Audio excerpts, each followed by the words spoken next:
Hey guys, it's Damien. I got a couple minutes in between a little bit of a break that I'm taking here in the shop. So I was going over some emails and some questions from some of my subscribers.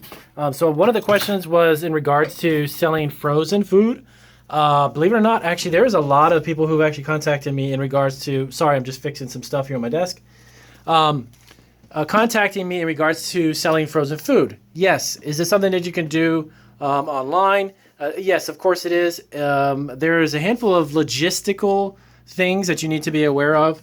But frozen foods and that type of thing, pies and cakes and such, most definitely can be sold. There's a few things to think about, and I'm going to run over those really, really super quick, and I can do a more in-depth video on this later.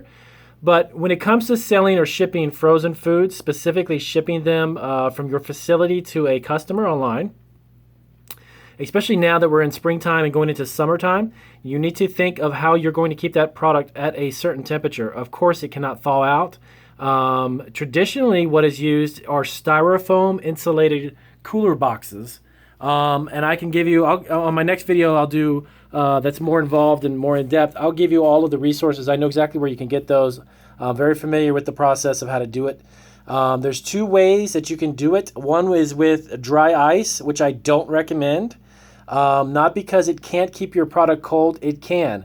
Dry ice is something that has to be handled very specifically and cannot be touched with human hands because otherwise it will tear your skin off. So you don't want customers going through and picking up a package. You have a beautiful cake, it arrives perfectly, but then they open it up and they try to touch the dry ice because they're not familiar with handling it, and then you've got a liability issue. So something to think about with that. Can you do it with ice packs? Yes, you can.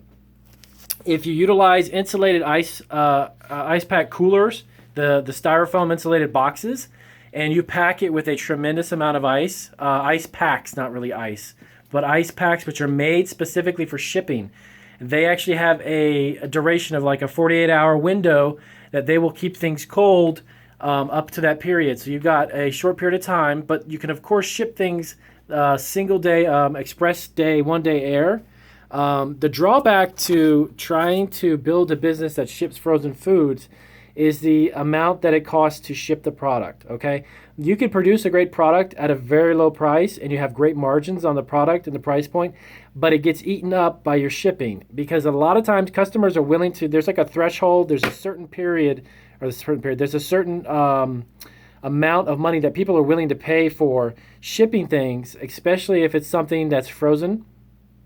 And when you kind of reach that plateau, you reach that price point, and that can vary. I honestly cannot tell you specifically the shipping price point that you want to be at or below, but I can tell you that people are willing to pay only so much. So when it comes to shipping, it's almost like the smaller the frozen food item, the better. And what I mean by that is that the reduced weight, because you're shipping the service is a 1 day express. That in and of itself is kind of pricey. But if you can keep the weight down, you can kind of keep that price down. If you're shipping a 5-pound cake frozen next day, I can tell you with all the literally hundreds of thousands of orders that I personally have processed and packed and shipped and printed labels for, if you're doing 5 pounds, 1 day air express, you're looking at about $60 to $70 with it being frozen. From one destination to the next, unless it's within your state. But if you're going, let's say, from California to Ohio, and you want to do 1 day express on a frozen food product, the shipping is going to be astronomical.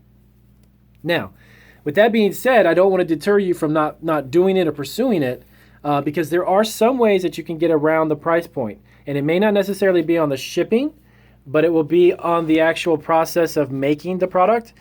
Here's what I mean. If you're in a commercial facility and you've got the equipment and you're producing and mass producing products and you have very large commercial deep freezers that you can produce 500 cakes in a day, let's just say, as an example, and it costs you about $3 to produce a cake and you're selling it for $39.99, $49.99, and then plus your 1 day air express shipping. Now, with those types of margins, you can actually reduce the amount of shipping that you're passing on to your customer. Again, as an example, let's say it costs $30 to ship a cake that's 1 pound, 1 day air express, okay? Now, if you're making a product and it's like $3, $4 a cake because you're mass producing it and you have that capability, then you could come down on your shipping, which makes it more enticing to your customer. And what you're going to end up doing is kind of the term is eating it. You're going to eat a little bit of your margin, but you're still making one heck of a margin. If it's costing you $3 and you're selling it for $49.99, you're still going to be making, it's with packaging and shipping, you're going to be making around $25, $30 a cake. So if you come down a little bit on your shipping, that makes it more entices the customer to purchase it. And bingo, you have yourself that price point, that variable price point where you can kind of make or break your product, and you make a customer happy. Plus, you have the ability to ship it one day, and everything comes together. But if you pack it properly, like I said, if you've got frozen food items, don't let it deter you from doing it. But just be aware of some of the implications, some of the logistical things that you need to think about as far as trying to make it feasible to sell. Okay, because you want to obviously keep margins up and you want to make money. The other thing is that I got asked about cakes and pies, which are, of course, that's actually some stuff that we make. We sell cakes. We offer about 3 or 4 different cakes. We don't have a huge variety of cakes because we're mainly in the candy and snack business. But the cakes, yes. Pies, most definitely. I got asked a question about how would I be able to ship a pie securely and safely. I'm actually going to do a video on that, and I know I have about 5 or 6 videos that I have to put together that I've told people I will do, and I will get to those. And I will show you exactly how to securely package, safely pack, and then also ship. It's one thing to secure the product to whatever it is that you're going to ship it in, and then you have to box it and, of course, pack it. Those are 2 different things. A lot of times people who try this out or start out, they have no idea how to pack a cake or a pie or items that could actually get moved around and damaged. I have shipped chocolate-covered pretzel rods to Singapore, and I've not had a single one broke. Yes, I've shipped product to 15 countries, like I've said before. One of them was a customer that I have on a regular basis that buys pretzel rods covered in chocolate, and I ship them to Singapore, and I don't have them broken. So I can show you how to ship everything from cakes to cookies to cake balls that are covered in chocolate, pretzel rods, candies. We've got, like I said, nearly 500 items, so I have experience in shipping a ridiculous amount of variety of products, and I can show you exactly how to do that. So the answer to the question about the frozen food, you can do it, yes.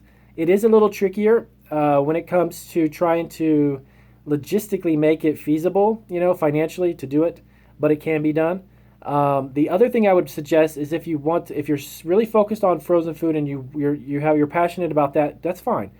What I would definitely say is that you may want to start local with something like that, and kind of begin to build up your brand locally, because the thing of it is if you can generate cash flow and you can begin to sell that specific product kind of locally to some of the chain stores where you live, you can actually logistically, you could bring those products frozen to those stores.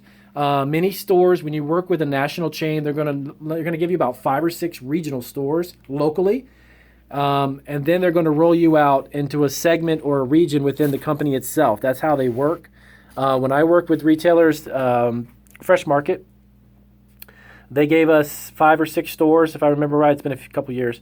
And then what they wanted to do was to roll it out regionally, which would be like about 50 or 60 stores within about 3 or 4 states. And then as you begin to fill those larger orders and your product is popular and sells, then they're going to want you to go nationally. So what I would recommend with that type of a product, a frozen food, if like I said, if that's your passion, do it. Kind of think maybe smaller or locally with that specific niche, that kind of category, only because of the logistics of it. When you begin to get cash flow moving and your company's making a profit and you want to expand and you say, you know what, maybe I could do the entire state that I live. Let's say I live in Florida. And you know what, I started locally and Whole Foods or Fresh Markets or Publix gave me 5 or 6 stores, and now they want to go to 20 or 30, and then they want to go to the state. Let it kind of build on itself that way, because unless you are seriously working out of a commercial facility that's mass producing this stuff for you on a scale of hundreds of cakes or pies a day, you're not going to have the logistics, you're not going to have the capital, you're not going to have the trucks and all the refrigeration and all that stuff that's needed to really grow a business with that specific product. So I hope that kind of gives you some tips and pointers on frozen food. But don't let it deter you. I'm a firm believer in whatever it is that you are passionate about doing, there are ways you can make it happen, period. So don't ever let anybody tell you that there's no way that you can make money from that, you can't ship that, there's no way. That's baloney. If we can put people on the moon, you can get your frozen food products into customers' hands. So don't let that stop you or keep you from doing it. So I hope that helps you out, guys. If you do, give me my thumbs up. If you have any questions, of course, again, just ask me. I'll get to them as soon as I can. And our second channel that I mentioned about, the subscription channel, which will have me available for consulting for $12.99 a month, guys. $12.99 a month. You're going to have a ton of video resources. A lot of my suppliers that I work with, you will have direct access to as well, for packaging, for labeling. All of that stuff is going to be on that channel. And again, it's only $12.99 a month. And I do that just to cover, I'm going to put a lot of time and effort into building this channel. But the main focus is not making money. I'm not looking to make a ton of money off of this channel. I'm looking to just help as many people as I can. And that's honest, as far as just trying to put out information and all of the years of experience that I have to kind of help you. And if it helps you out, then that's exactly the point of making the videos. So thanks, guys. I appreciate it. And do have a great day, okay?